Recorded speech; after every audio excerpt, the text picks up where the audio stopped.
ভিড়, বিশাল ভিড়। এই পুরো শ্রাবণ মাসে এরকম ভিড় থাকবে বাবা।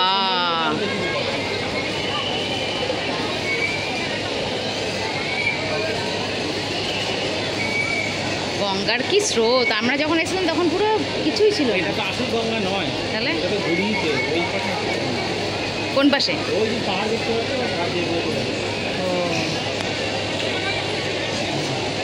পাহাড়ের ওপাশে বিশাল ভিড়, বিশাল ভিড়।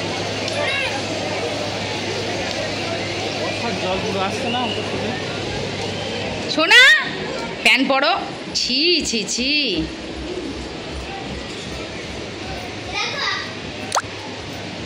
দেখ আমাদের ঘর থেকে দেখা যাচ্ছে, আমাদের ঘরে খাটে শুয়ে শুয়ে দেখা যাচ্ছে গঙ্গা। এই বেড